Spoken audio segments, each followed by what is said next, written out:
Alors cette loi qui est pas mal selon l'avis de Jean-Luc, eh bien, n'a pas été facile à adopter parce que curieusement elle n'était pas consensuelle et je voudrais dire quand même qu'il a fallu l'opiniâtreté de Madame la ministre Laurence Rossignol et de ses équipes pour parvenir à l'issue d'un processus législatif de 18 mois, donc particulièrement long, un texte qui, certes, n'avait pas l'ambition de remettre en cause les grands équilibres de la loi de 2007, qui a apporté des améliorations au dispositif, mais qui peut être, c'est ce que je vais essayer de montrer, un peu décevant, donc, quant à son résultat. Mais il faut, pour pouvoir effectivement apprécier les apports de la loi, se rappeler que Laurence Rossignol a dû faire face à une opposition quand même assez vigoureuse de la majorité sénatoriale et que la sénatrice Meunier, qui a porté effectivement le texte au Sénat, a dû effectivement elle aussi faire face à l'opposition de ses collègues au Sénat. Ce qui veut dire que le résultat peut être décevant, mais la loi a au moins le mérite d'exister. Et l'esprit de la loi, qui était évoqué à l'instant, je crois qu'il faut le rappeler parce que aujourd'hui, la protection de l'enfance vise, je cite, Code de l'action sociale des familles, à garantir la prise en compte des besoins fondamentaux de l'enfant, à soutenir son développement physique, affectif, intellectuel et social, et à préserver sa santé, sa sécurité, sa moralité et son éducation dans le respect de ses droits.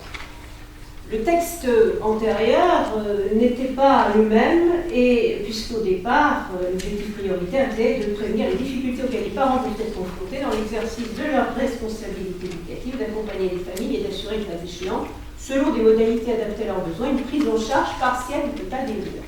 Alors, ce qui ne veut pas dire, bien sûr, pour plus accompagner les familles, c'est évident, mais aujourd'hui, il y a sans doute ce qu'on peut appeler un changement de paradigme qui a été souligné par Laurence Rossignol dans le cadre des débats parlementaires devant l'Assemblée nationale. Je voudrais quand même vous citer ce qu'elle a dit, parce qu'il me semble que ça résume l'esprit de la loi.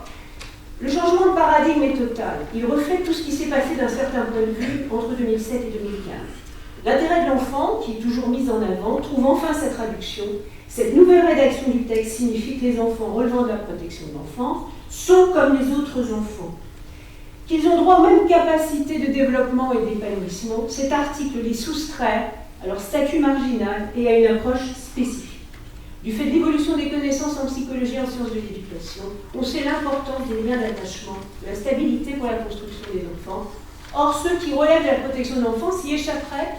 Voilà ce que disait Laurence Rossignol le 12 octobre 2015 devant l'Assemblée nationale. C'est donc par l'entrée par le concept des besoins fondamentaux, qui est un concept opérationnel depuis longtemps dans d'autres pays, notamment au Québec, que la loi évoque donc cette nécessité de satisfaire ou de tenter de satisfaire aux besoins fondamentaux. Alors évidemment, qu'entend-on par besoins fondamentaux? Il y a bien sûr les besoins de la vie courante, mais je pense qu'il y a un besoin évidemment qui doit être identifié comme un besoin fondamental, méta-besoin, on pourrait dire, c'est celui d'établir évidemment des relations affectives stables et sécurisantes avec des personnes, avec ses parents bien sûr, mais aussi avec peut-être d'autres personnes susceptibles de lui porter attention à cet enfant. Pour assurer cette prise en compte des besoins fondamentaux, le service de l'aide sociale à l'enfance doit veiller, je cite, à la stabilité du parcours de l'enfant confié et à l'adaptation de son statut sur le long terme. C'est le code de l'action sociale et des familles. Alors, veiller à la stabilité du parcours de l'enfant confié, sur ce point, il y a sans doute des avancées dans la loi nouvelle.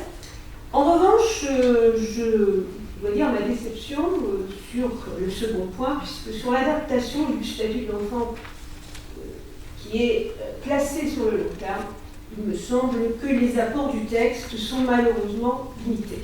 Alors, sur le premier point, veiller à la stabilité du parcours de l'enfant, effectivement, c'est une nouvelle mission de l'aide sociale à l'enfance.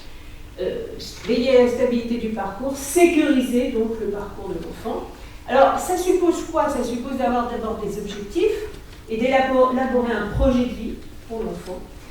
Et puis, ça suppose également de sécuriser sa vie, tant matérielle qu'affective. Alors, sur le premier point, l'élaboration d'un projet pour l'enfant, évidemment, je rappellerai l'importance de ce projet qui évidemment existait déjà dans la loi de 2007, mais dont la mise en œuvre a été diversement réussie dans les départements, et des études, notamment une enquête menée par le défenseur des enfants en 2014 a fait apparaître une mise en œuvre très hétérogène du projet pour l'enfant. Et le législateur, en 2016, renforce l'importance de ce document qui sera un outil d'accompagnement de l'enfant tout au long de ce parcours en protection de l'enfance. Alors, il y a même tout un article du Code de l'action sociale et des familles qui est désormais consacré au projet pour l'enfant. C'est pas un simple document administratif constatant la prise en charge de l'enfant. C'est aujourd'hui un document qui est destiné à répondre justement à ses besoins, à garantir son développement physique, psychique, affectif, intellectuel et social, et qui devra être remis à jour régulièrement en fonction de l'évolution des besoins de l'enfant. Un référentiel approuvé par décret, le décret d'ailleurs est sorti, c'est le décret du 28 septembre 2007, définit le contenu donc, du document. Alors il faut savoir donc que ce projet il devra être mis en œuvre très rapidement, puisque effectivement le décret donc, nous dit qu'il faudrait le mettre en œuvre, élaborer dans le délai de 3 mois à compter de la prise en charge de l'enfant. Alors évidemment, ce projet il devra être remis à jour en fonction de l'évolution de l'enfant, bien sûr, de ses besoins fondamentaux. Et le législateur insiste sur la nécessité, évidemment, de rapports périodiques qui devront être rédigés donc une fois par an en principe, et tous les 6 mois pour les enfants âgés de moins de 2 ans. Et il faut souligner que la loi de 2016 apporte effectivement une protection particulière pour les jeunes enfants, les enfants de moins de 2 ans, qui doivent être suivis, c'est l'opinion du législateur, régulièrement, et sur lesquels il faut porter peut-être un regard particulièrement attentif quant à l'évolution de leur statut, j'en parlerai tout à l'heure. Alors, ce projet pour l'enfant et ces rapports périodiques, finalement, ils doivent constituer un dispositif de veille pour prémunir l'enfant de ce qu'on peut appeler l'oubli institutionnel. C'est une formule qui a été utilisée dans un document qui s'appelle le plaidoyer pour l'adoption nationale, qui est un document rédigé par des professionnels de l'enfance, 10 propositions pour une mobilisation en faveur des enfants délaissés. Et je pense que ça résume tout à fait la nécessité de ne pas oublier institutionnellement les enfants, et de se munir d'outils et de travailler avec des outils qui permettent de ne pas l'oublier. Alors, évidemment, avec le projet initial, avec les rapports périodiques, on va s'apercevoir que les besoins fondamentaux de l'enfant ont évolué et que peut-être il faudra bien sûr aussi faire évoluer sa situation juridique. Alors, sur le second point, toujours sur la stabilité du parcours, assurer la sécurité matérielle et affective de l'enfant confié, il y a des avancées que l'on peut saluer dans la loi nouvelle. Alors, notamment, je ne vais pas m'attarder sur la question, mais elle est quand même, je pense, importante en pratique, sur la question des actes usuels que la personne en charge de l'enfant peut accomplir ou ne peut pas accomplir. Alors, le résultat final, après beaucoup de débats parlementaires, puisqu'on voulait, certains voulaient une liste qui établisse les actes usuels que la personne puisse faire, on en est arrivé finalement à une liste des actes qu'elle ne peut pas faire, donc c'est une liste négative, qui sera donc annexée au projet pour l'enfant et qui permettra au moins à la personne donc, qui est en charge au quotidien de cet enfant de savoir effectivement ce qu'elle peut faire et ce qu'elle ne peut pas faire sans l'accord bien sûr du service gardien. Alors néanmoins, la question des actes non usuels, elle reste entière. Alors il est vrai que les services peuvent demander au juge des enfants une autorisation d'accomplir un certain nombre d'actes non usuels que les parents n'accomplissent pas. Mais il faut quand même se poser la question à ce stade, lorsque le service donc, est appelé à faire des demandes régulières, est-ce qu'on ne doit pas changer effectivement et au moins penser au changement de statut juridique de l'enfant Je pense par exemple à la délégation de l'exercice de l'autorité parentale, j'y reviendrai tout à l'heure, qui n'est pas tellement, enfin j'ai cru comprendre, utilisé donc en pratique. Alors, un point également qui, à mon sens, constitue une avancée, c'est l'encadrement de la modification du lieu d'accueil de l'enfant. L'enfant a besoin de stabilité, évidemment, dans sa vie, et il doit avoir le sentiment d'avoir un chez-soi, un lieu permanent, finalement, qui puisse faire repère, accent grave RE, et repère aussi AIRE. Et ce besoin, nous l'avons tous en fait. Tout au long de notre vie, nous avons besoin de sécurisation et un besoin d'avoir finalement un cadre de vie stable. Et on sait que le parcours des enfants placés peuvent effectivement souffrir d'un manque de suivi, un global d'anticipation, des ruptures, des passages, l'établissement en famille d'accueil, des allers-retours entre l'institution et la famille. Et certains n'hésitent pas d'ailleurs même à parler à sujet de maltraitance institutionnelle. Alors l'idée, c'était effectivement de pouvoir sécuriser le lieu d'accueil de l'enfant, mais aussi, c'est surtout cette question qui a été abordée dans les travaux parlementaires, les liens avec la famille d'accueil. Mais le problème ne se pose pas uniquement dans le cadre de l'accueil familial, mais aussi lorsque l'enfant est en foyer.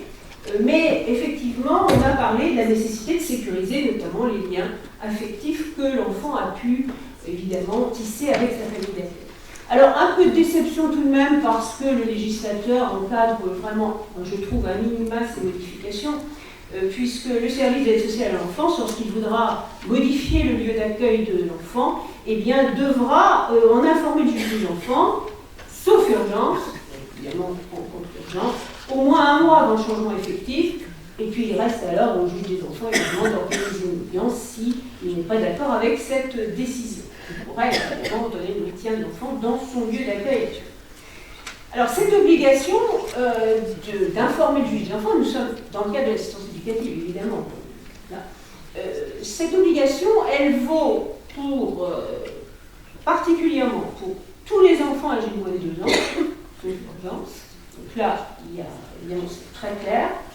Et puis alors, lorsque l'enfant est âgé de plus de 2 ans, il y a quand même une possibilité de dérogation. Le service gardien peut modifier le lieu d'accueil sans en informer le juge si l'enfant vit dans ce lieu depuis moins de 2 ans et si cette modification a été anticipée dans le projet pour l'enfant.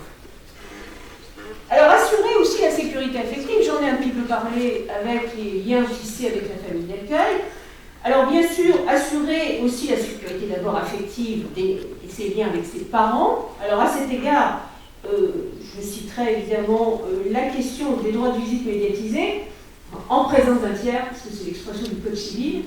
Alors, cette question, finalement, qui apparemment soulève beaucoup de problèmes en pratique, je me suis rendu compte l'année dernière dans un groupe de travail, cette question, elle est juste réglée par le législateur par un point, c'est-à-dire que le juge des enfants, lorsqu'il ordonnera donc une visite en présence d'un tiers, devra motiver spécialement sa décision. Alors l'objectif, c'est quand même de diminuer le nombre des visites en présence de tiers qui ont explosé, le nombre a explosé dans ces dernières années. Et donc, évidemment, je pense que cette question est quand même importante en pratique, même si elle n'a pas donné lieu à beaucoup de débats parlementaires. On s'en rend compte parce que les droits des parents, bien sûr, doivent être sauvegardés. Et les visites en présence d'un tiers, c'est quand même une atteinte aux droits de l'autorité parentale. Et je pense qu'elle devrait être réservée effectivement à des situations dans lesquelles il y a danger pour l'enfant. Il me semble que c'était dans cet esprit que le législateur l'avait conçu. Alors, en ce qui concerne ce premier point, veiller à la stabilité du parcours, il y a des avancées certaines. Alors, en ce qui concerne le second point, par contre, là, je ne peux qu'exprimer ma déception.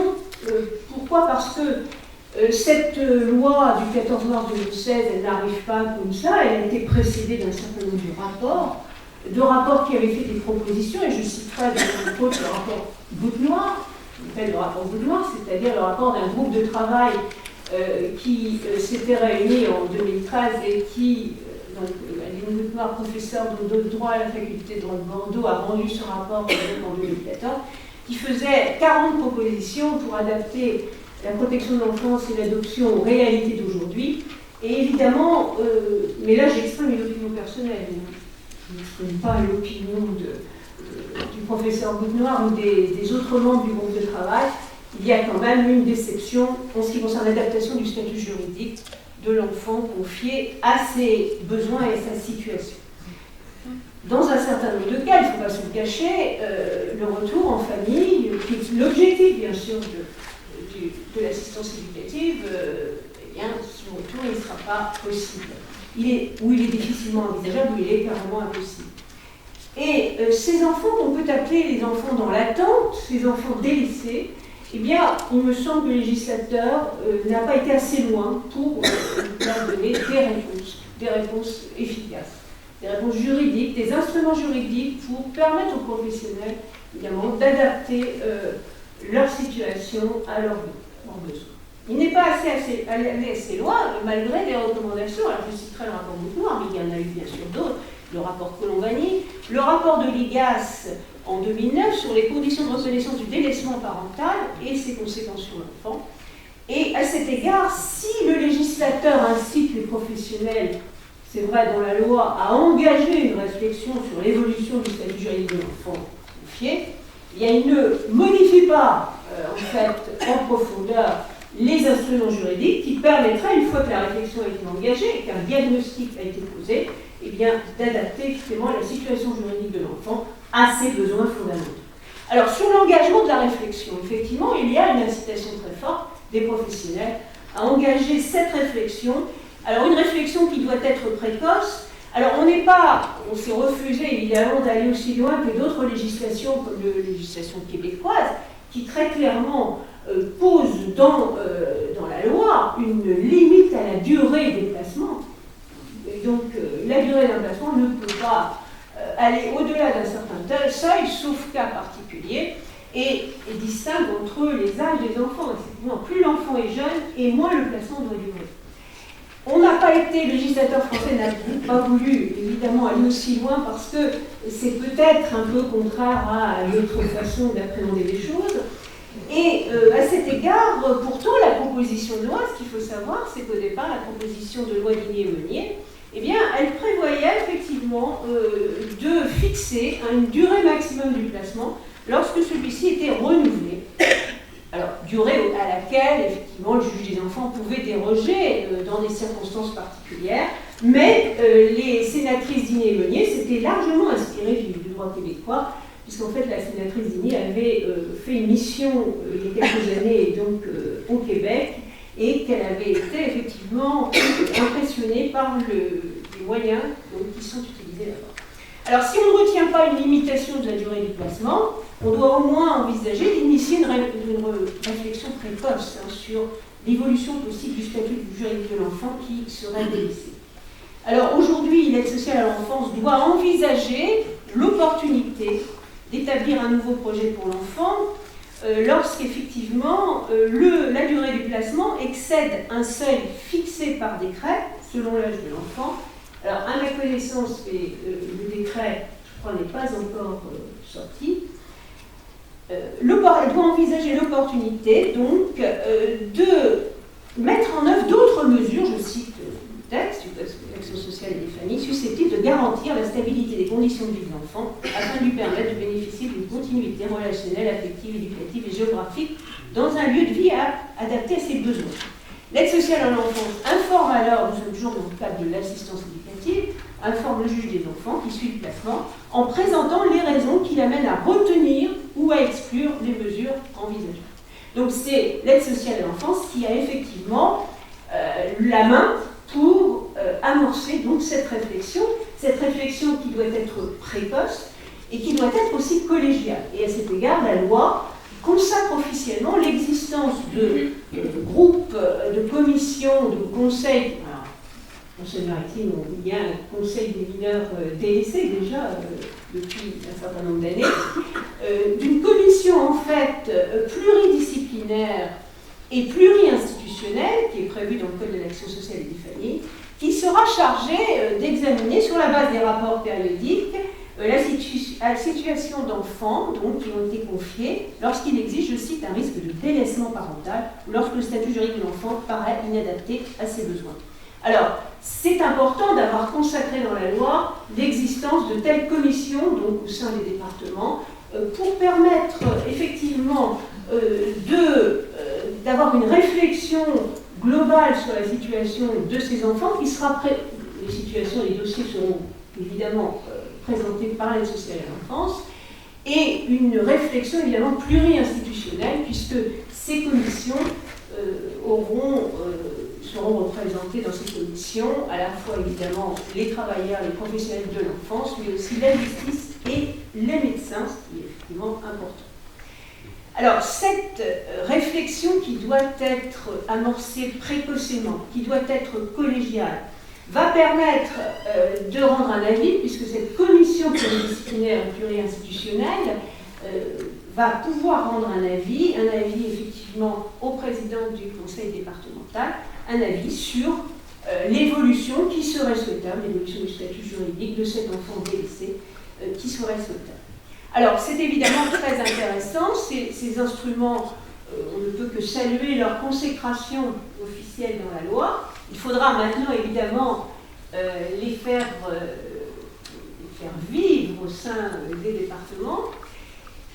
Ceci étant, encore faut-il avoir des instruments juridiques efficaces pour pouvoir, si on a posé un diagnostic de délaissement, répondre à ce délaissement. Et à cet égard, je dois le dire, là, il y a vraiment une déception. Il y a une déception parce que, par rapport aux propositions qui avaient pu être faites, rien de bien nouveau dont la loi n'a été apportée.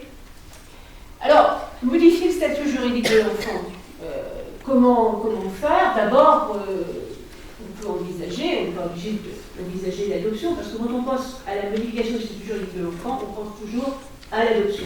Il y a d'autres instruments juridiques qui peuvent être effectivement utilisés. Alors, le changement de statut juridique, il n'a pas la même ampleur selon qu'on envisage une modification de la filiation ou pas. Si on n'envisage pas une modification de la filiation, on peut très bien répondre à certains problèmes qui peuvent être des problèmes de la vie quotidienne, simplement par une délégation de l'exercice de l'autorité parentale. Et à cet égard, le groupe de travail, donc le groupe Noir, avait proposé d'étendre les possibilités, les cas de délégation d'exercice de l'autorité parentale. Et là, rien de nouveau en fait. La loi n'a pas repris ces propositions. Alors, il y a donc peu d'avancées sur la délégation d'exercice de l'autorité parentale. Alors, on peut se demander pourquoi en pratique elle fait peur, la délégation d'exercice de l'autorité parentale. Elle fait peur, et c'est un peu incompréhensible, parce qu'en réalité, la délégation d'exercice de l'autorité parentale, elle peut être totale, elle peut être partielle, elle est toujours réversible, vous pouvez y mettre fin en cas de circonstances nouvelles, et en outre, le droit de consentir à l'adoption n'est jamais délégué. Donc la délégation d'exercice de l'autorité parentale ne conduit pas à l'adoption. Et on se demande pourquoi, effectivement, elle n'est pas davantage utilisée. Alors le législateur aurait pu faciliter, effectivement, cette mise en œuvre de la délégation d'exercice de l'autorité parentale. Malheureusement, à part la possibilité pour le ministère public de la demander au juge, puisque c'est le juge des affaires familiales qui est compétent, avec l'accord du tiers candidat à la délégation, il n'y a pas grand-chose de nouveau à cet égard. Alors, le ministère public, on lui donne d'ailleurs une parenthèse, beaucoup de tâches qu'il n'aura malheureusement pas la possibilité d'accomplir, parce que, effectivement, vous connaissez la misère de la justice française, donc je ne vais pas plus loin.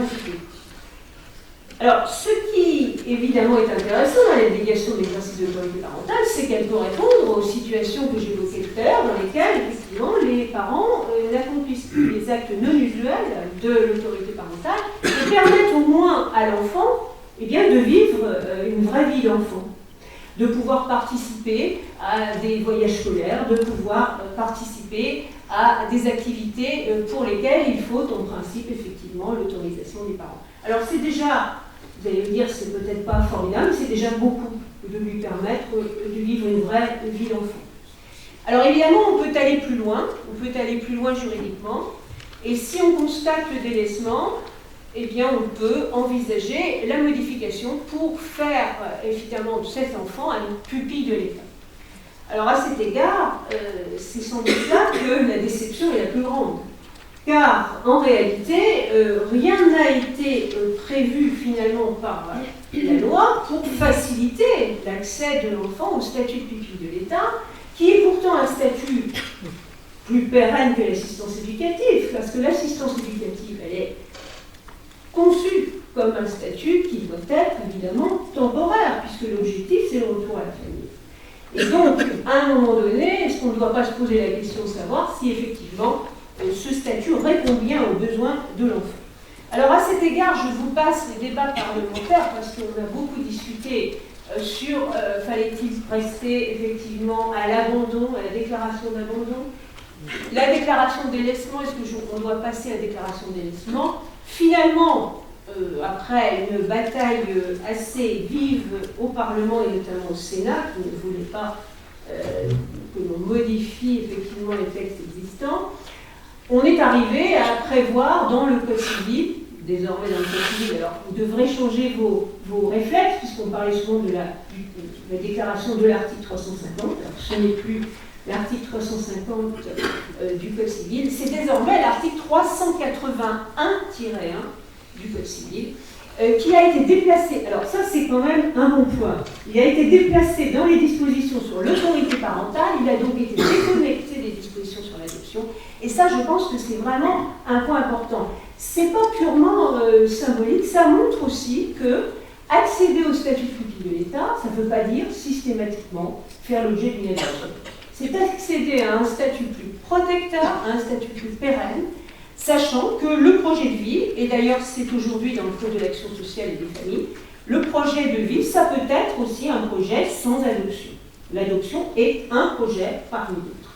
Mais ce qui est important, c'est que cette modification du statut, et d'ailleurs aussi, si vous optez pour la délégation de l'exercice d'autorité parentale, ça vous permettra de bénéficier d'une nouvelle mesure. Alors là, c'est l'accueil par un tiers bénévole, une disposition qui permet donc à l'aide sociale à l'enfance de confier l'enfant à un tiers bénévole qui pourra donc l'accueillir.